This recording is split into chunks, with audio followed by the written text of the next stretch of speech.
Hello दोस्तों, मैं आपकी कुमकुम भट्ट नमस्ते प्रणाम करती हूँ। बहुत ही सुंदर एक हमारी दीदी जी ललन वाला गीत सुनाने जा रही है। कैसा लगता है आपको कमेंट बॉक्स में जरूर बताइएगा।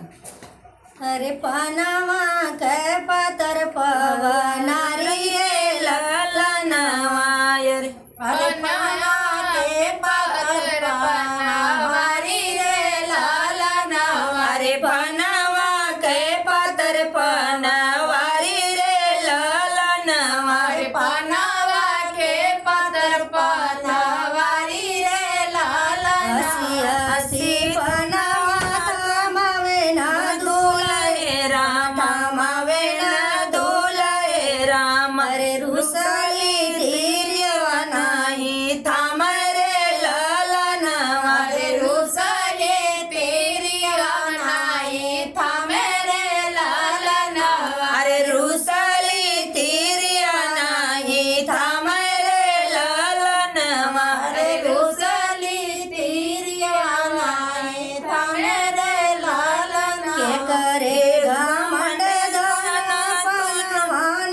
थांबेलू वर पनवाना थांबेलू अरे के करे घमंड रुसल बाटू रे ललनवा अरे के करे घमंड रुसल बाटू रे ललनवा अरे के करे घमंडे रूसल बाटू रे ललनवा अरे के करे घमंड रुसल बाटू रे ललनवा मी घमंड प्रभु पनवाना थांबला अरे पनवाना थांबला अरे बापा घमंडे रूसल बाटी रे ललनवा अरे पापा घमंड रुसल बाटी रे ललनवा अरे पापा घमंडे रूसल बाटी रे ललनवा अरे पापा घमंड रुसल बाटी रे ललनवा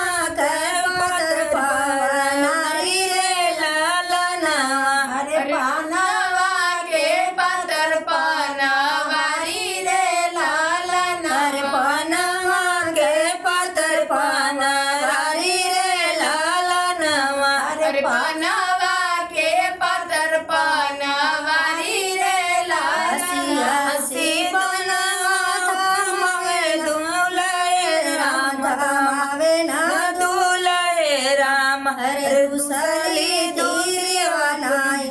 थांब रे ललनवा अरे रुसली धीर्यवा नाही थांब रे ललनवा अरे रुसली तिरवा नाही थांब रे ललनवा अरे रुसली धीर्यवा नाही थांब रे ललनवा घमंडे धन पनवाना थांबू अरे पनवाना थांबेलू अरे के करे घमंडे धन बाटू रे ललनवा अरे के करे घमंड रुसल बाटू रे ललनवा चारची घमंडे स्वामी पनवाना थांबला अरे पनवाना थांबला अरे चाचा घमंडे रुसल बाटी रे ललनवा अरे चाचा घमंड रुसल बाटी रे ललनवा अरे चाचा घमंडे रुसल बाटी रे ललनवा अरे चाचा घमंड रुसल बाटी रे ललनवा अरे पनवा के पातर पनवारी रे ललनवा अरे पनवा के पातर पनवारी रे ललनवा अरे पनवा के पातर पनवारी रे ललनवा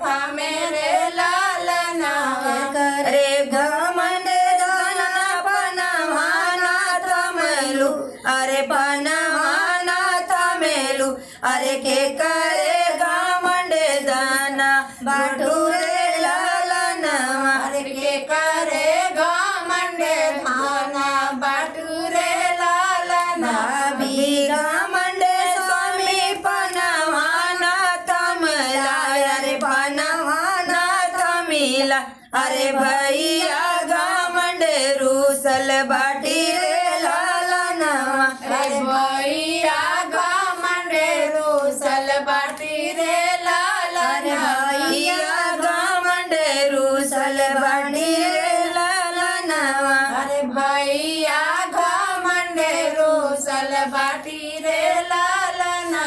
अरे पनमा के पतर पनारी रे लालनवा अरे पनावा के बतर पनावारी रे लालना ये गीत आप लोगों को कैसा लगा कमेंट बॉक्स में आप लोग जरूर बताइएगा फिर मिलते हैं नेक्स्ट वीडियो में।